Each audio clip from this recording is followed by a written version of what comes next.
welcome once again. We're very excited to be here. Our goal is to make this something unique, something that you won't find anywhere else. And we want to have some actionable things that you can take with you as after you finish this meeting and have that ability to take something out to your workplace to improve the care that you give your community and the ways that you interact with your team. So we'll get to the agenda in just a moment, but let's kick some things off with some introductions if we can. And Christina, may I ask you to go ahead and get us started, and then I'll go over to Megan. Absolutely. Thank you. It's so good to see everyone. My name is Christina Vopacelli. I currently serve as the Director of Leadership Programs here at the National Center for Healthcare Leadership. Thanks, Christina. Megan? Good morning. Still on the West Coast here. So Megan Nussain, Senior Director of Communications and Development.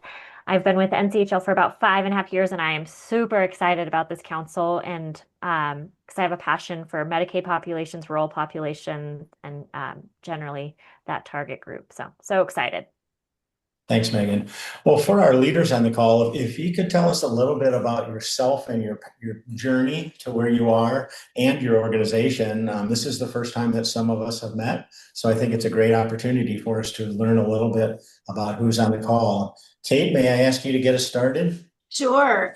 Kate Wilbarger. I am President CEO of Community Memorial Hospital here in Hamilton, New York. It is a wonderful small community, very rural. Colgate College is right across the street, which is wonderful. And I have been here 3 months. So I hit my 90 days here. I came from New Hampshire. I was the Chief Operating Officer at Cheshire Medical Center, and I was part of Cheshire Medical Center for 26 years, which is part of the Dartmouth Health System. I was COO for 5 years, and before that, I was the Chief Financial Officer. Really started there as a accounting manager. So most of my time in finance.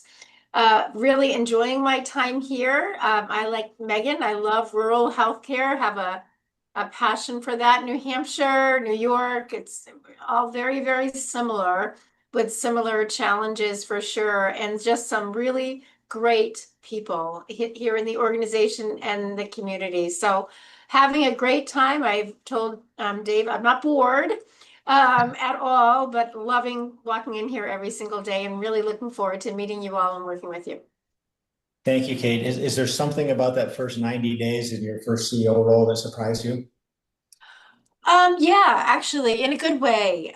So the leaving New Hampshire for the first time in my life, and having been in a job for 26 years, I was not sure exactly what to expect. I was hopeful it would work out so well. The community, the board, and everyone here has just been so welcoming that the whole transition, Dave, has actually been so much easier than I would have ever expected. And it's because of the people who made it that way for me. So I'm grateful for that. And an amazing board chair who goes above and beyond. That's fantastic. Thank you, Kate, and welcome. Ryan? Hi, everyone. Good afternoon. Ryan Miller. I'm Vice President, Chief Human Resources Officer at Trinity Health in Minot, North Dakota. We are independent. We're not affiliated with the much larger Trinity Health System based out of Michigan.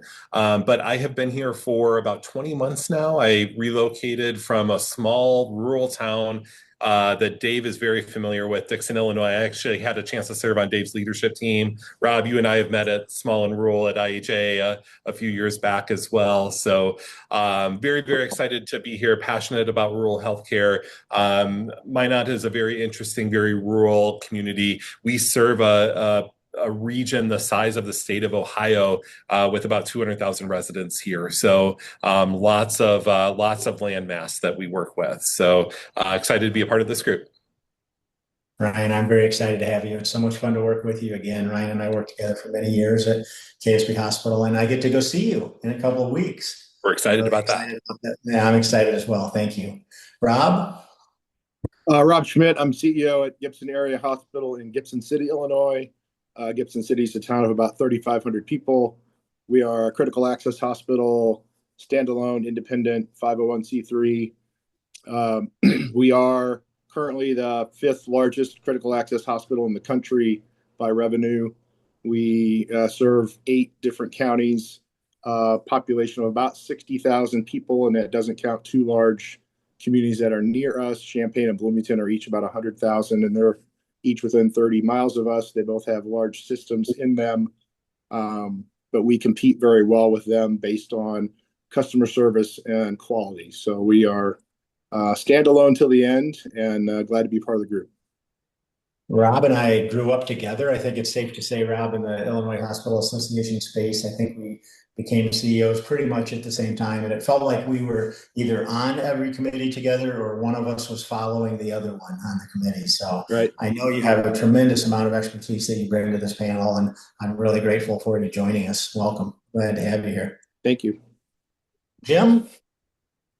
Hey, good afternoon, everybody. Jim Hobson. I'm the President CEO of Magnolia Regional Health Center in Corinth, Mississippi. We're kind of on the Alabama, Mississippi, Tennessee border, northeastern part of the state. We are a city and county owned facility. So we've got two governmental bodies that participate in the appointing of board members for the organization. Been here since February of 2020. And probably guess if there's some unique pieces to it all, we've got a internal medicine, emergency medicine residency programs, and a cardiology fellowship program. I think we're probably, if not arguably, the smallest hospital in the country that will can perform a cabbage and some of those kinds of range of service mix. So anyway, glad to be here today. We're glad to have you, Jim. Jim and I became friends through the Institute for Healthcare Executives and Suppliers, and we were both on that rural side of that 40 to 45 CEO group. So, Jim, I'm very glad to have you and your expertise along for the ride. Thank you for accepting our invitation. And Chad, welcome. Thank you. Glad to be here. Nice to meet Jim Hobson from Mississippi. I've known Jim a while now. Hey, Chad, you know, don't start picking a fight. I will point out the obvious of those with the Y chromosome. I appear to be the only one that still has hair. So, you know. Yeah, you are a rarity in this group. Chad Netterville, I now currently work for about 4.5 years now as the director of the Rural Hospital Alliance and director for the Center for Rural Health at the Mississippi Hospital Association. So serve a couple roles. I guess most importantly, I serve our rural hospitals. Prior to coming here, I was at Field Health System in Centerville, Mississippi for 26 years, where we converted it to a critical access hospital and took on employing all of our physicians the same year we converted to critical access in 2002. Great community, grew up near the community, just real involved. Love rural.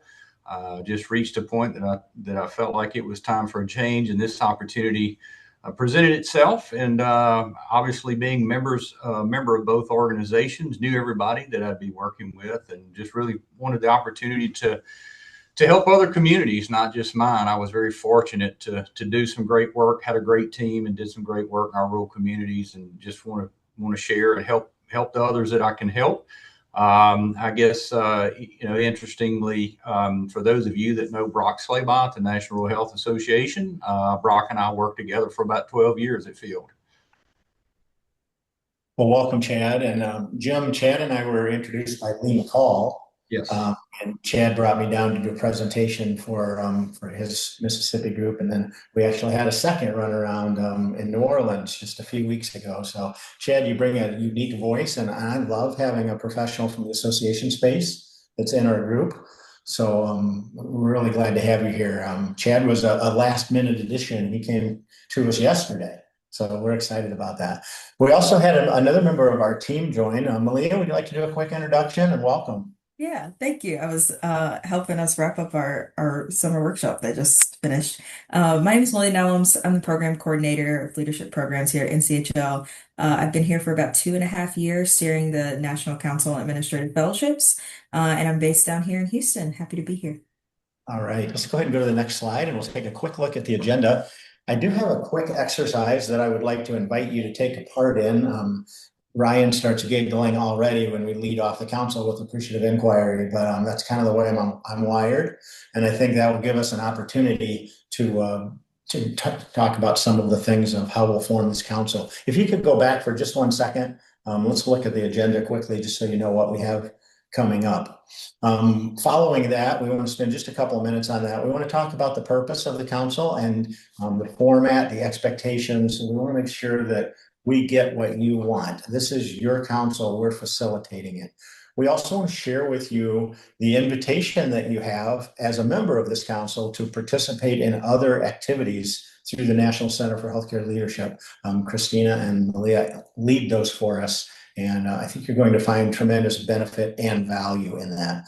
We want to then take a look at the assessment that was completed, some discussion and feedback around that, and then talk about where we go from here. So let's go ahead and go to the next slide, and I'll throw this question out to you. I'd like you to think about a time when you were part of a helpful, inspiring group that made an important difference, not only for you and your leadership capabilities, but also for your health system. So if you think about a group that you have been a part of, either personally or professionally, get that in your mind, if you would. Think about what the group was for, who was a part of the group, how was the group business conducted, what did that look like? I described it as one of those things when you got there in the morning and you looked at your calendar and you saw that meeting was today, you wanted to run to the meeting as opposed to run back to your car and leave. You were excited about seeing that on your calendar, and you left that meeting feeling inspired, engaged, and fulfilled. The next slide.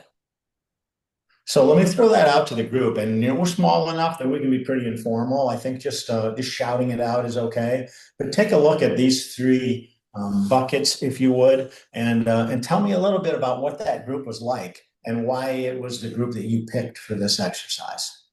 Who would like to get us started? I know all of you guys, and none of you are shy. I'll kick it off, Dave. So there's many that I could talk about, but one that came to mind was the ambulatory operations group at my last organization, where the ambulatory operations leaders came together every week. And there was a lot, we came together because there was a lot of challenges in ambulatory operations and sort of staffing and policies and metrics and dashboards and, and really trying to create some alignment. It was such an engaging group of operational leaders. I convened the group originally, but let me tell you, on the days where I could not be there, it was easy to assign somebody else to kind of be the leader of the group and the facilitator of the group.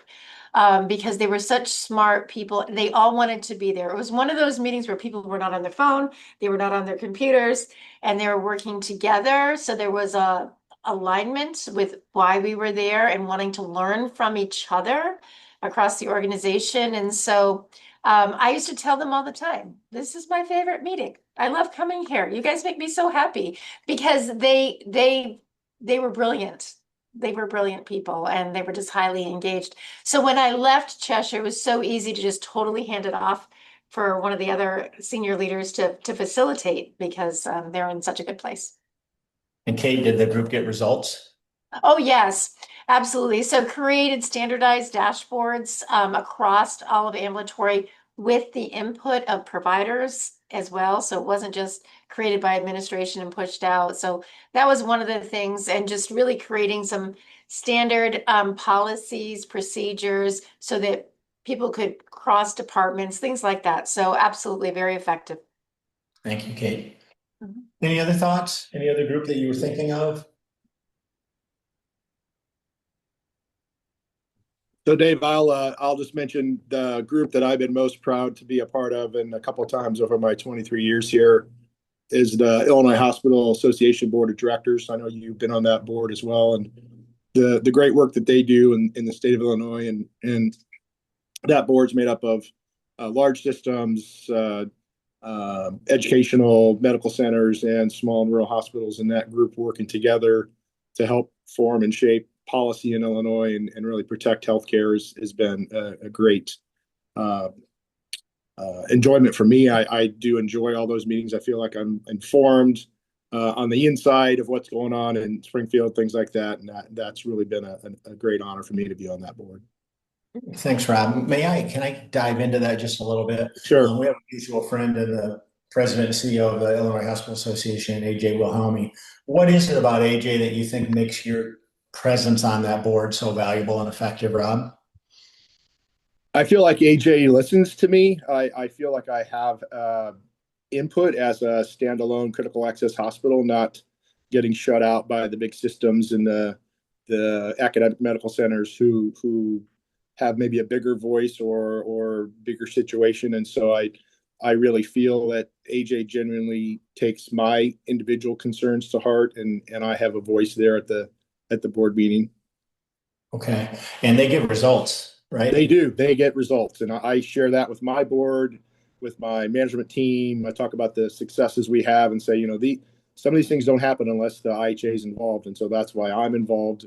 And I take that responsibility very important. Thank you, Rob. I appreciate that. Can we go to the next slide, please?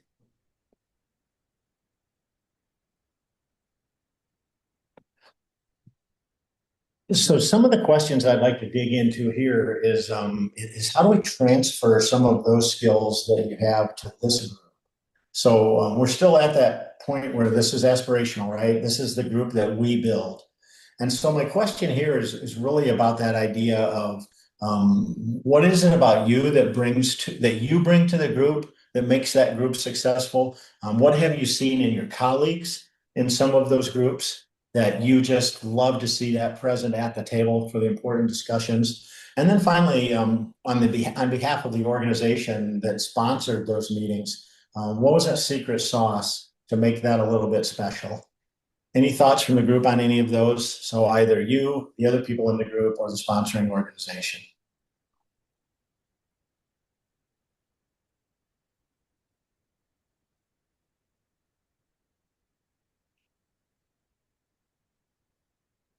If we wait long enough, somebody will jump in, I promise.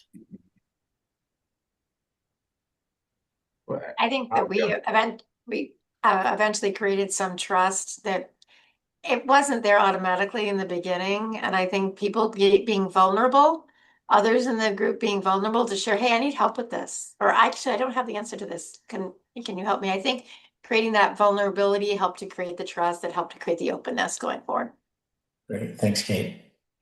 Similar here, back to share similar, Rob. I think for me, early on in my career, an opportunity to participate in the Rural Hospital Alliance years ago, similar size hospitals as we were at the time had a lot of senior CEOs that had a lot of experience, and they were just so willing to share and just never made anybody feel like that they were less than. And just so open. It was easy to talk to those guys and ask them what's working or share an issue, and they were just so willing to just generous with their time. And that really stood out for me years ago.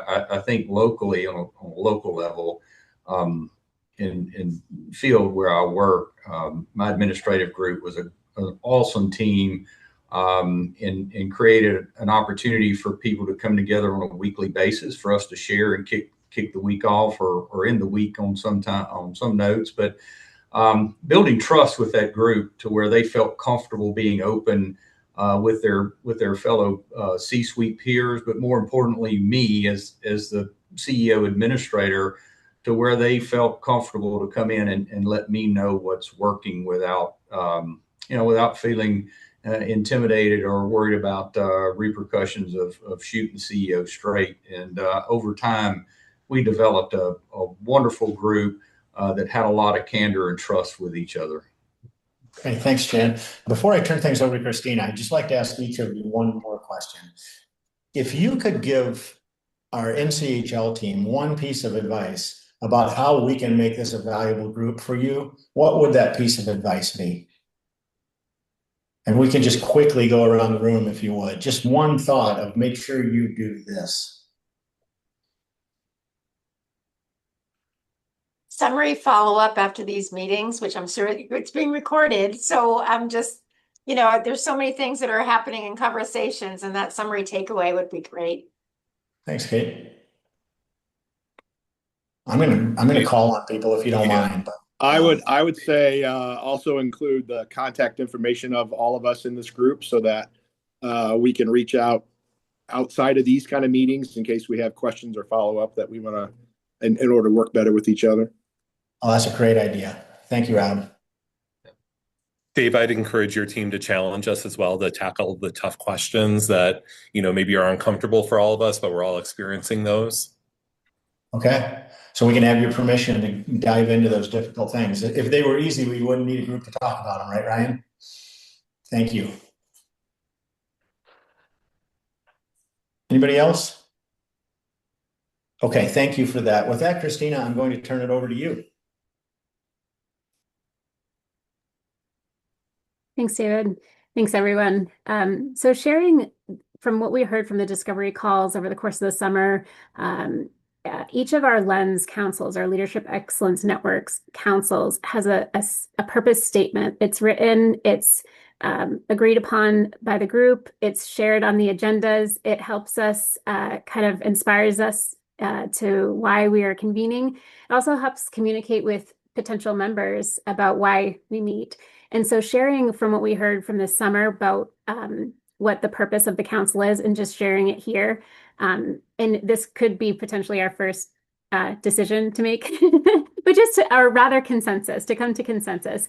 To convene rural and critical access healthcare executives in a high trust peer community focused on leadership development, workforce sustainability, operational resilience, and the exchange of practical resources tailored to the realities of rural healthcare. I'll pause there and just ask for feedback if there are any edits or thoughts, if it resonates, of why we're here. Maybe even a thumbs up if you think we're okay, or if you have ideas. Very well written, fully resonates. I think it looks good. Well done. Excellent. David, I think it looks great. I think one of the collective challenges, because this is just sort of reflective of much of healthcare, I guess, in some ways, but the organizational attention deficit disorder can be a challenge to manage from time to time. So trying to just about any topic you can think of will fit in that somewhere. Mm-hmm. And that could be okay though too, right? So that'll be, if the purpose of is to address all of those, each particular agenda could have like those specific topics that you're pointing to so that we don't have the ADHD or ADD or whatever, all the DDs. But I think that's a really great point. And a challenge for us to make sure that when we're, to Kate's point, preparing these agendas and preparing them with you, that they're thoughtful and strategic and are of value for you.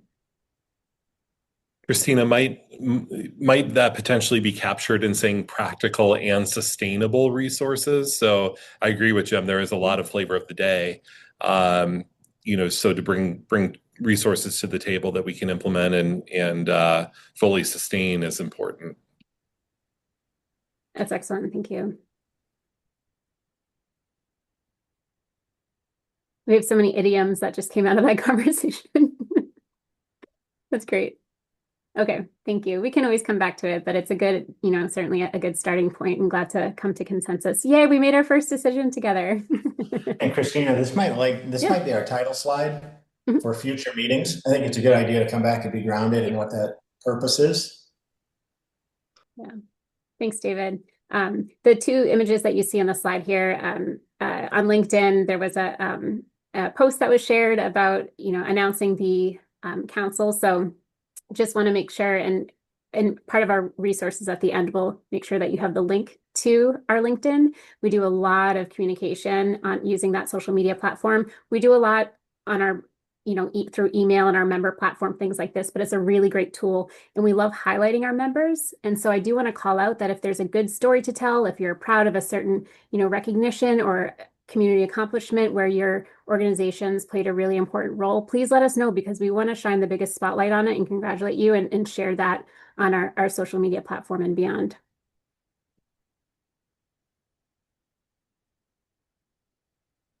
Okay. Some of these topics came up. So for Chad and Rob, who didn't participate in the discovery kind of process of this, I put these slides in just to kind of share with you the high level issues that kind of bubbled up and what we were looking to address as part of this council work. So of course, the legislative changes that are impacting reimbursement for organizations came up, so that financial stewardship and things like that was top of mind. Advocacy, government kind of, conversations that are happening that, at the state level and federal level, and those kinds of things came through. So these are themes that will continue to bring forward that are impacting the ability to deliver excellent care. We did a survey as well with this group, with the discovery group, to find out what was the most important thing. So just to share again, it was workforce retention and succession planning, and leadership capability surfaced, looking at kind of how to deliver, navigating what leaders wanted, and then being able to get access to the learning, and so that they could actually be able to do it. Everybody gets very busy, particularly in flatter organizations where there's the responsibilities are so great. So really building in opportunities that are accessible. And that's a great challenge for us to work through together. Just sharing very high level about the National Center for Healthcare Leadership, how our mission is activated. And it's through these three kind of strategic pillars. We work together, we collaborate, we co-create, we provide educational opportunities, and then we also do research and provide in business intelligence and insights back to our members. So there's any of the opportunities that we're sharing really follow these kind of active areas. Here's a high-level overview of the lens structure and then where you plug in. So the lens structure right now, this is the thought leadership. These are the council that we're on today. This is a lens council. We have several other lens councils that meet for different purposes, and there's different groups that are a part of it. So there is a steering committee that helps kind of guide all of our lens councils. I will say in terms of cadence, the councils typically meet 4 times a year. And we'll talk a little bit more about how this team would like to move forward. The topics here, you'll see culture, community access, leadership, well-being, academia and industry, workforce planning, and then competency model. There's 2 red boxes here that I want to call out. One of them is here. This is our council right now. But we're also providing access to our Leadership and Professional Development Council. And I just want to flag this again for you all. This could be a really great council that maybe your HR director or someone who has oversight over leadership and professional development or talent development, something like this. It would be great to have them come and join this council. We think that they would, or you're welcome to come too, but I know everybody's time is limited. So however you'd like to do that, but the offer is there and we'll share kind of next steps. But what I would need from you is just who that person or persons would be. If there's 2 or 3 people, you wouldn't be limited to, how many folks. Some people send maybe 3 or 4 people, but I just want to call that out. Do you have any questions about this council structure or what I just shared about this particular additional council?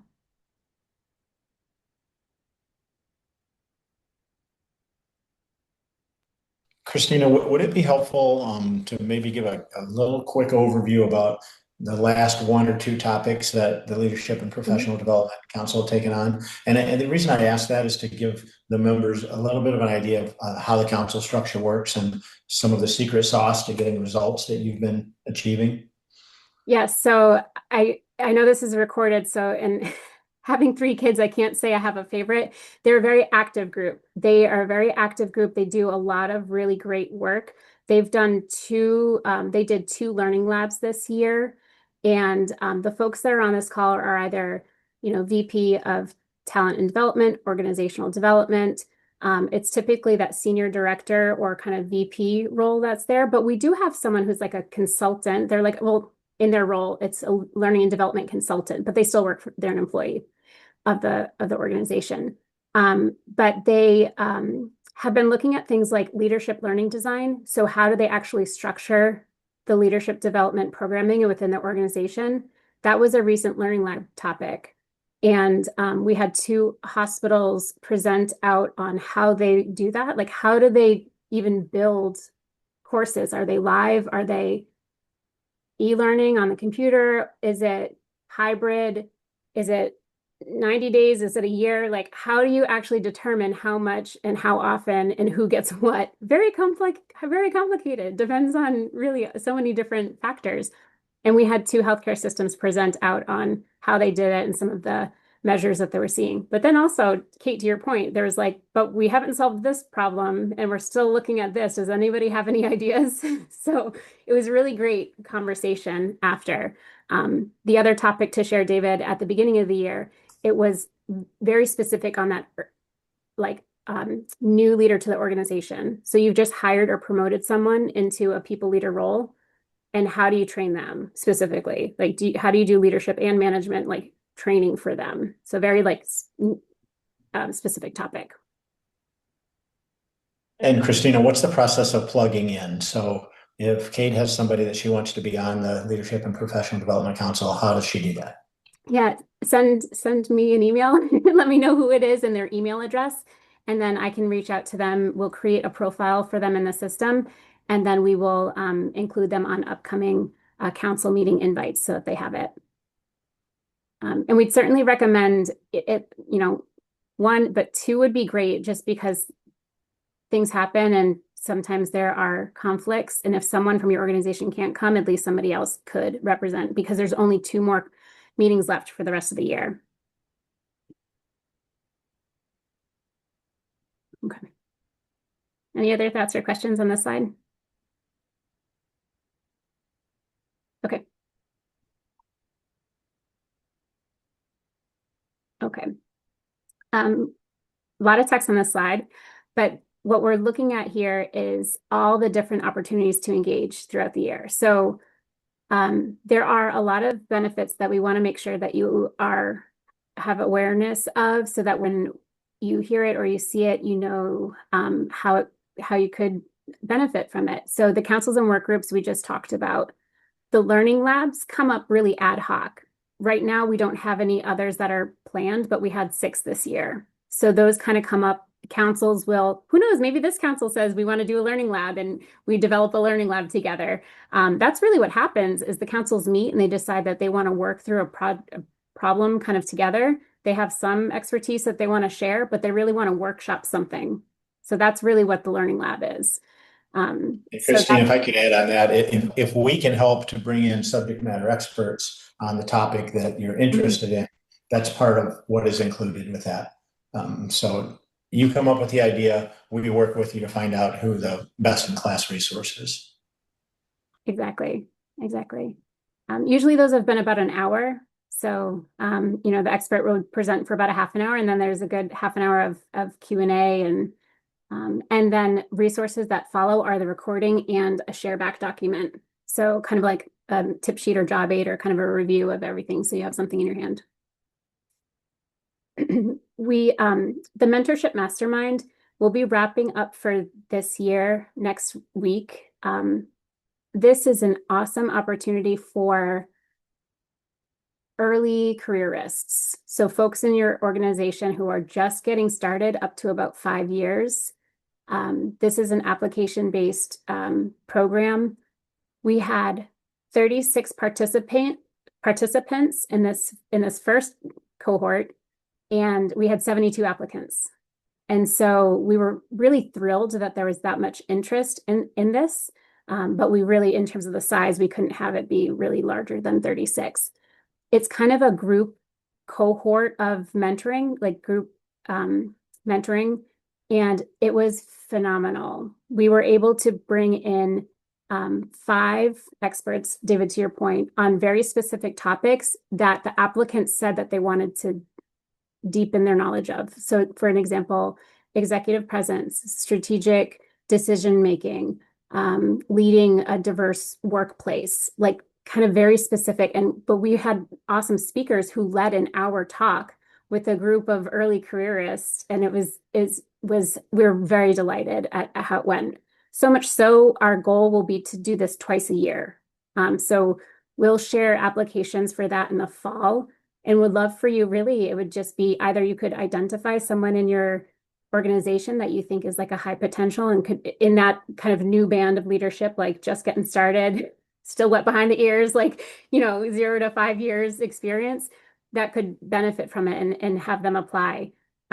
Or you could share it as, more broadly with your organization and, kind of open it for people to apply from there. There is a selection process, so we would want to make sure that it's equitable in terms of, how many people get access from a certain organization, just to share. So again, early careerists, and then we have discovery forums, which David was kind of talking about this a little bit, like bringing in an external speaker. These are great opportunities really for everyone. Like these are kind of those things where we would love for you to be able to join, but you could also share the invitation forward to your teams, like to your leadership team, I think would be, a great offering. We have 2 discovery forums coming up. Just to give you an example of some of the topics.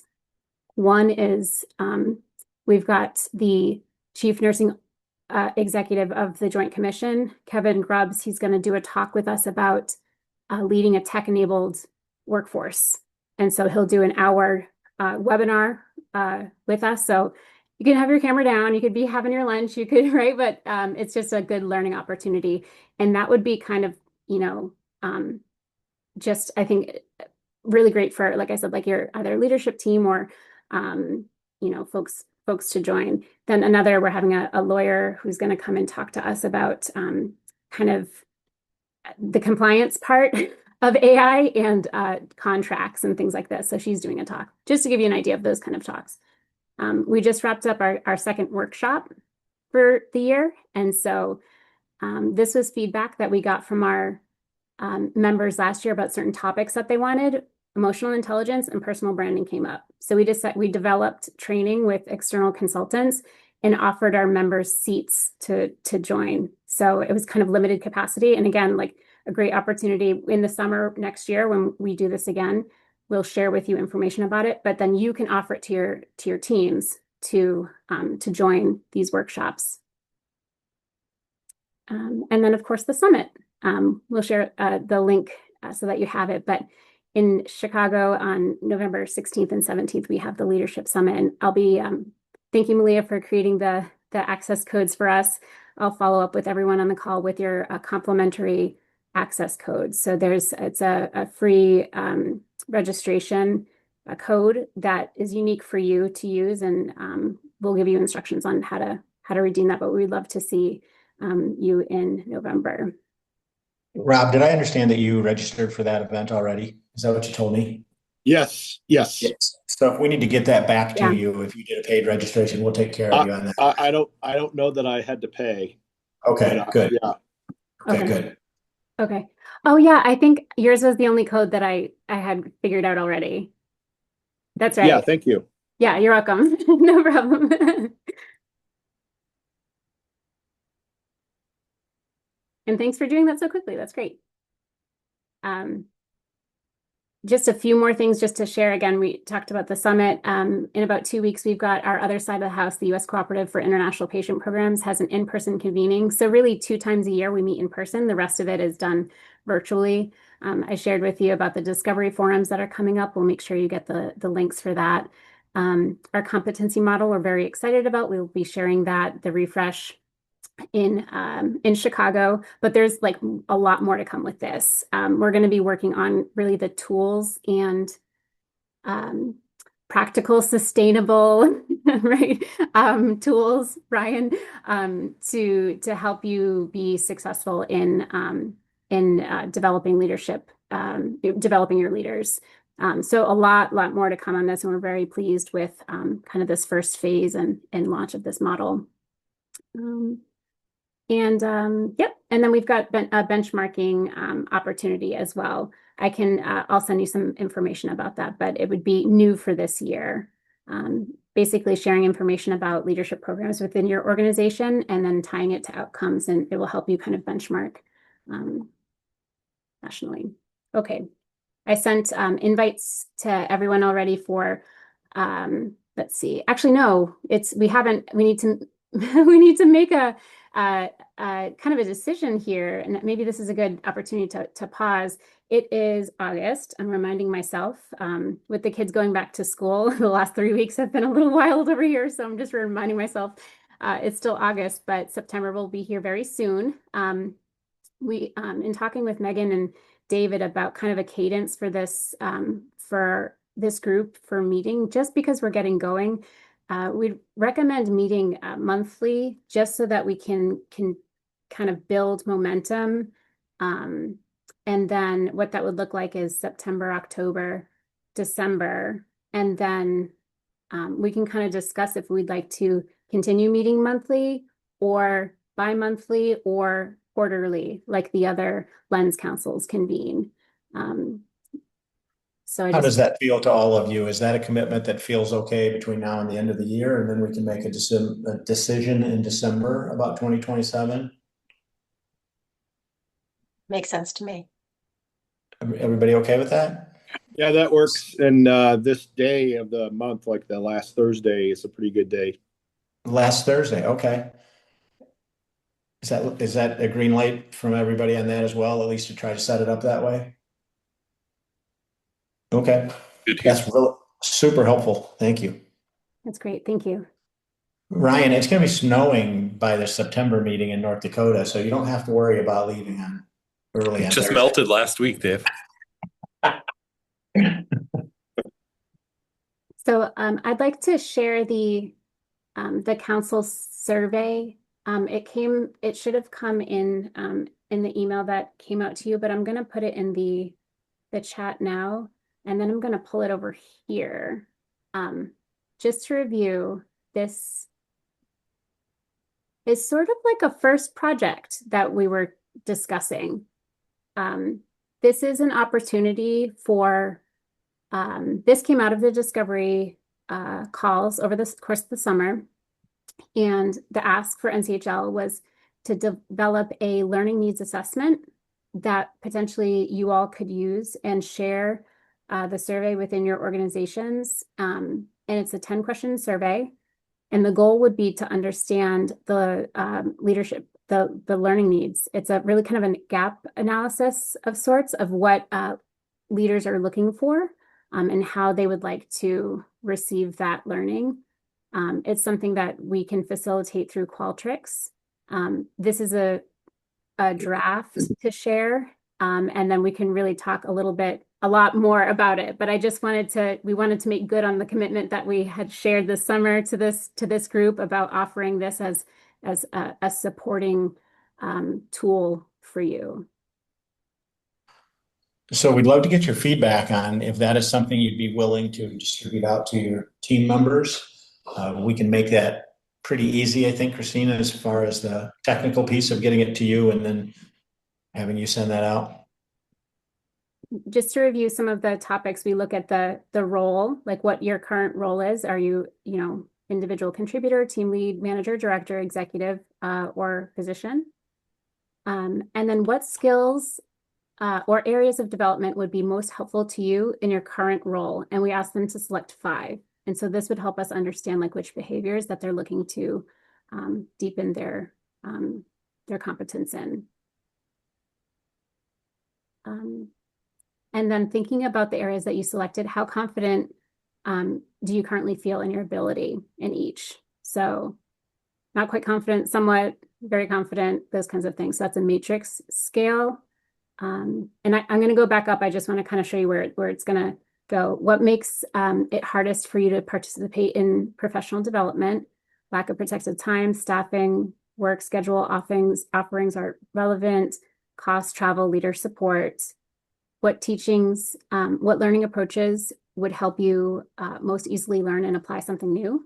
So that'll help us kind of know how they want to receive this information, and then what's most realistic. So really the whole goal of this is to help provide you and your organizations, and the results, just to share, would go back to each of you individually. So this would be something that would go back to you individually, and you'd be able to make some either judgments of and potential decisions of how the current learning and development is delivered, and it could be helpful. We could also use it to look at what we currently have with NCHL programming to see how we could complement and meet the needs of some of the things that are shared. So you would want us to send this out to our management staff for completion? Yeah, I think that it's a great question. I think the intent was for it to go to the organization, and that could be something that we'd be able to support. But Okay. just to ask, you could use it how you'd want. If it would be valuable to target your management group, absolutely. And we can help with kind of drafting communication for you for that. It could be helpful to share with, the entire organization plus med staff. But again, it might just vary depending on how you're structured. This is not a requirement again. Like, this is just something that came up that we wanted to be able to support, because in conversations this summer, it sounded like there was a need there, and we wanted to be able to help. Christine, I think this would give us some really valuable information. We do not have a formal leadership development program here, and there's such a strong desire for leadership development. I read through this yesterday, and I think that these questions here and the answers to the questions would really help us to understand, how best to move forward. I need to think through the timing. So my answer is yes, I need to think through the timing. We just completed a culture of safety survey, and I'm just going to be pushing out our very first employee experience survey. And so I need to just think about the timing of this, but definitely this survey, which is fast, it is fast. It took me like less than 5 minutes, would be extremely helpful for our organization. Okay. Kate, I think that's such an important point that you brought up. When Christina and Megan and I were talking about this, we did have the over surveyed discussion, right? Of how the timing of such and when they send them out, and if they're all clustered in one particular season. So I appreciate what you're saying with that. If we send too many out, we get none back, right? So timing does matter. Yeah.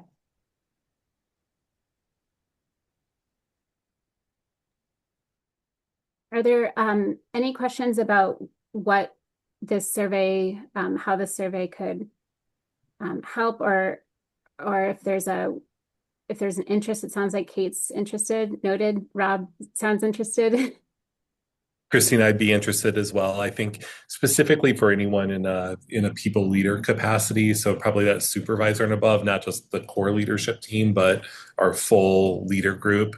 To Kate's point, it may get a little bit mixed up in the various surveys, and I want to make sure we can follow up with anyone that does take the survey, and it may be difficult for our entire organization to be able to do that, but certainly our leadership team. The other thing I'd ask is, it states that the information wouldn't be shared, like individual responses wouldn't be shared back with the organization, and then it asks for name and email address. So, it may be worthwhile. Do we really need that information if we're capturing the level of the individual and the organization? Do we need their name and email address? That's a great point. Probably not. Hey, right, Megan, Ryan, in terms of how Qualtrics, we wouldn't necessarily need that, right? We could just delete that question. As long as it's not an individual link, No. you should be good. Yep. Okay.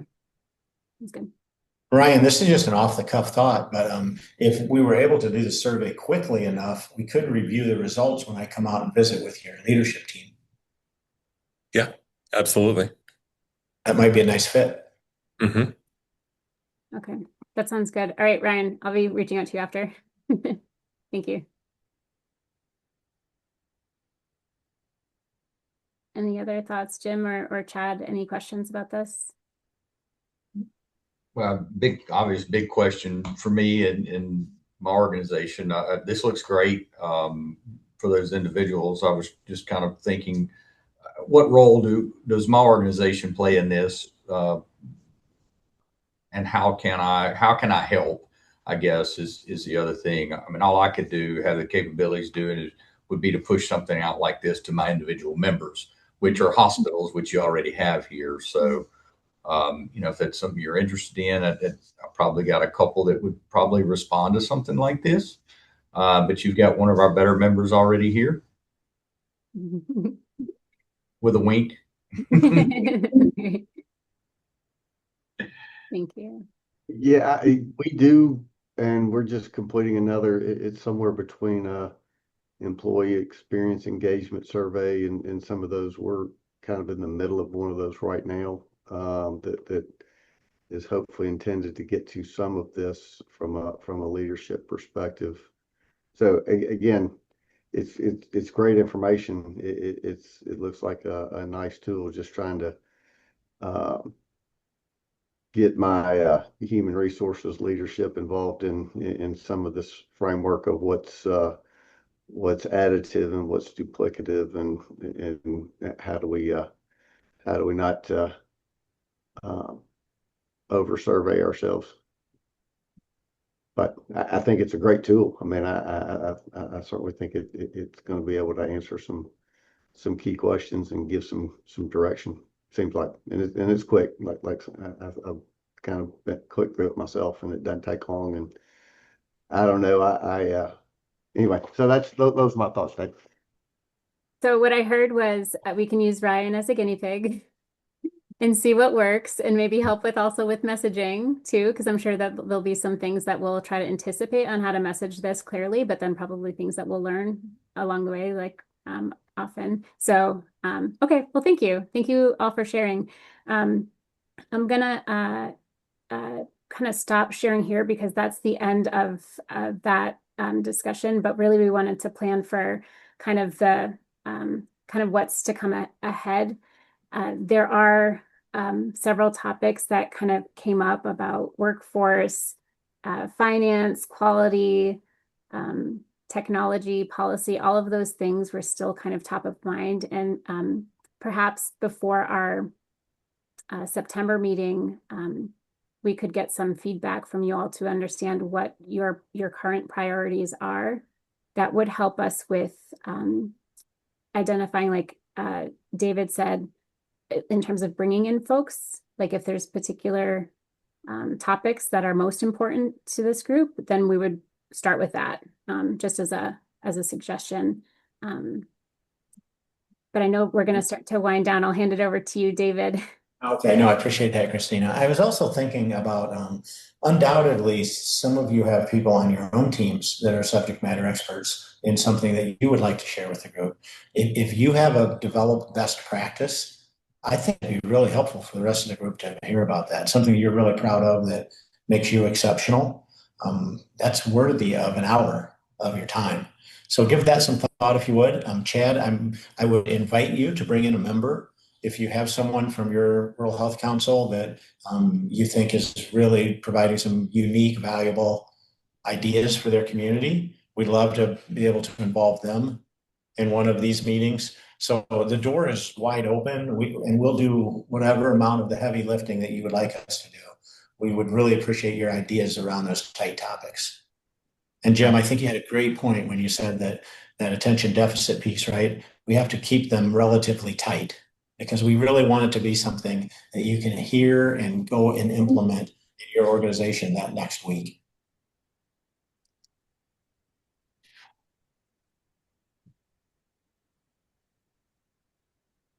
All right, well, we don't want that one to be a pop quiz, but maybe that's a good place to wrap up, and we have about 4 or 5 minutes left here.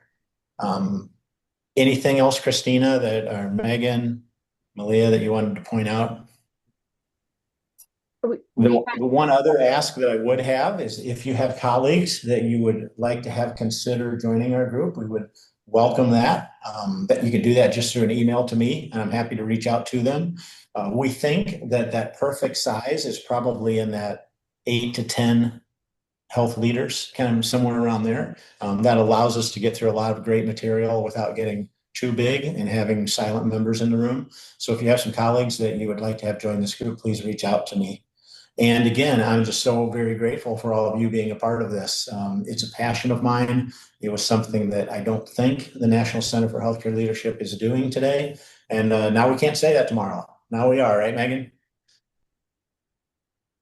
All right. Any closing thoughts from anyone? All right. Thank you so very, Jim, was that a goodbye or a thought? Okay. Thank you so very much, everyone. Appreciate you. Take care. Thank you. you. Appreciate Thank it. you. Bye. Bye.